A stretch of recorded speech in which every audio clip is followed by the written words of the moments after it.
оны удаан төвийн одонд Монгол улсын төрийн далбай дэгч үндэсний агарын төвлөгч Мяд компанитай аж амьдралаа холбож оюун санаа, уур ухаан, ур чадвар, мэдлэг боловсрол, зүрх сэтгэлээ зориулж ирсэн ахмад үеийн ахмадууд, үе үеийн удирдлагууд, захирлууд өнөөдөр мөр зэрэгцэн ажиллаж байгаа нийт Мяд компанийн хамт олонд Монгол улсад нисэх хүчин үйлч өгчий 100 жилийн ой Мяд компани үүсгэн байгуулсны 69 жилийн ой баярын халуун мэндийг хүргье.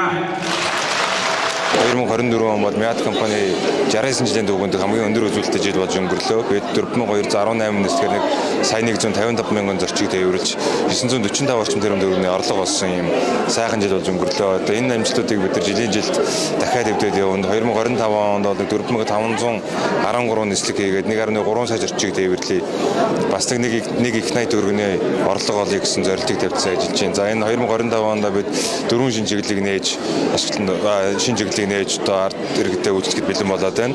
За ингээд цаашдаа бол агарын хөдөлгөөний парк шинжилэлт за 2025 оны 6 дугаар сарын 15 дээр одоо орон нутагт нисэхсээ харж 700 агарын хөдөлгөөн манаас орж ирэхээр бэлэн болоод бэлтгэл хийгдэж байна. За 26 27 онд дараалаад Боинг компани 737 808 гэдэг онгоцыг авахар бас бэлтгэл ажлыг хийгээ явж байна. Гэмчлэн олон амжилтуудыг бас өгтөж явж байгаа.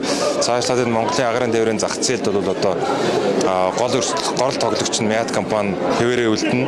Бид бас энэ агарын тээврийн зах зээлийг өргөжүүлэх гэжүүдийг бол амжилттай зохион байгуулад ажиллаж байна гэж хэлж байна. Монгол улсад нисэх хүчин үүсч өгсөний 100 жилийн ойг тохиолдуулан иргэний агарын тээврийн салбарт олон жил үр бүтээлтэй ажилласан дараах нэр бүхий хүмүүсийг төрийн одон медалаар шагнан суугаа.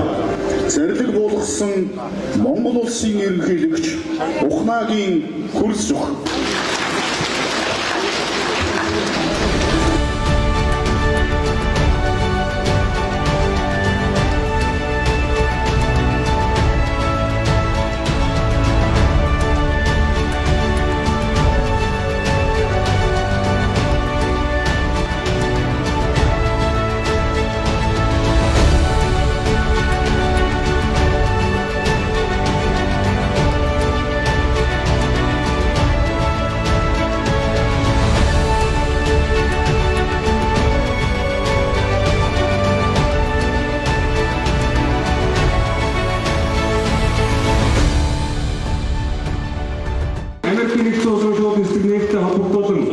Америкийн нэгдсэн улсын нислэгийн хүрээнд Америкийн нэгдсэн улсын иргэдийн нислэгийн байгууллага болох Federal Aviation Authority бас FAR 145 буюу Америкийн нэгдсэн улсад бүртгэлтэй онгоцонд хүн дэлбэрийн засварчлалын хийх эрхийг бид амжилттай авсан билээ.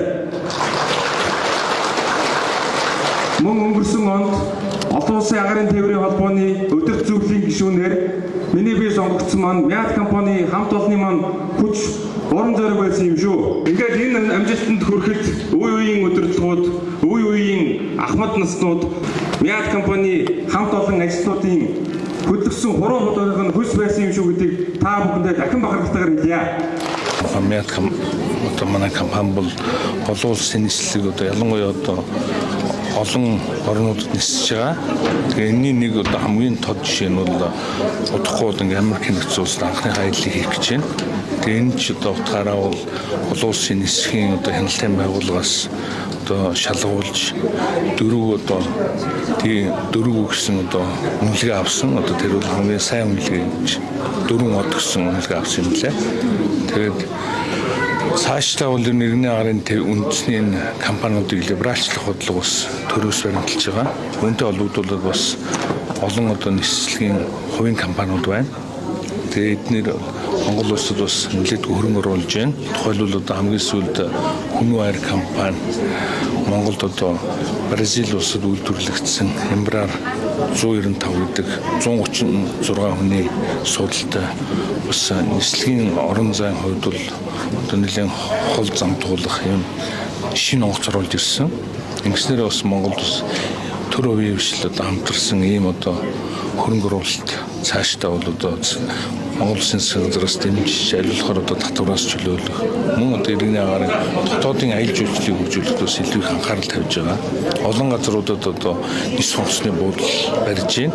Тухайлбал өмнө аймгийн 3 сая хонгоцны буудлыг бид нэр одоо зурвсыг өргөтгөж үндсэндээ буян онгоц буулгах харуулж байгаа. Удахгүй 6 сарын 10-наас эхлээд бэлсэж гэж байна. Мөн одоо мөрөн тэгээ ховд чой болсон чиглэлийн одоо хотуудад мөн одоо 4D онгоцны буудлал барихаар одоо төлөвлөлөд ажиллаж байна. Мөн одоо Хэнтийн Өндөр хаан сая одоо 3 үсгийн ангиллын онгоцны буудлал ашиглалтанд орсон. Гэх мэтлэн одоо манай иргэний агарын тээврүүл одоо жил ирэх тусам хөрөнгө оруулалтаараа одоо илүү их хөрөнгө оруулалт нэмэгдэж айлуулахаар иргэдийн одоо цаг хугацааг одоо хэмнэх ая тухтай үйлчлэх юм боломжоор одоо хангаж ажиллаж байгаа гэдгийг хэлье. Тэгээ өнөөдөр бол Монгол Улсын засгийн газар цаашдаа ч их айлуулахаар аялал жуулчлалыг одоо энэ иргэний агарын тээврээр орж ирж байгаа аялал жуулчлалыг одоо нэлээд одоо их хэмжээгээр татах зорилгоор бодлого явуулж байна. Өнгөрсөн жил бол 810 мянган жуулчд ирсэн.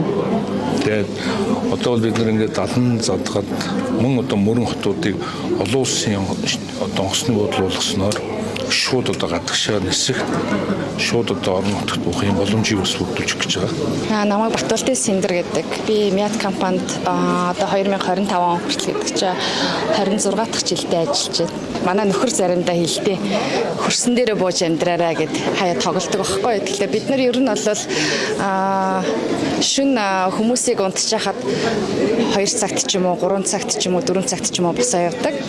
За тэгээд гэртээ ирэхэд хүүхдүүд маань унтцсан, гэр бүл маань унтчихсан байж хаад 11, 12 үүрээр бас 1, 2, 3 гэл ийм цагуудтай. Ер нь бол тогтсон ажлын цаг гэдэг тийм юу байдаггүй биднэрт.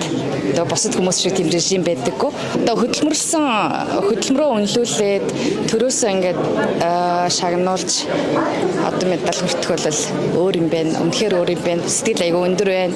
Огш тийм байна. За янз янзын мэдрэмжил төрж байна. Мэдээж хэрэг аягүй их баярлж байна. Бахархаж байна. Тийм өөрөөрөө бахархаж байна. Компаниараа бахархаж байна. Хамт олноороо бахархаж байна. Үе үеийн ахмадууд болон өдгөө энэ олон компаниудад ажиллаж байгаа нийт салбарынхаа хүмүүст бүгдээрэнд нь нисэх хүчин үүсч хөгжсөний 100 жилийн Мят компани 69 жилийн баярын мэндийг дэвшүүлж аз жаргал хамгийн сайн сайхан бүхнийг хүсье. Мэдээж эрүүл их байхыг нин тэргүүд бүгдэнд нь хүсье өрөөж байна. Мят компаниг бүрэн бүтэн цааш нь олон улсын түвшинд гаргасан нээлттэй үрдэмжтэй олон улсын жишг төрсэн авиа компаниудын төлөө өнөөдөр бид хичээж явж байгаа шүү гэдгийг дахин талархалтайгаар хэлье та бүхэндээ.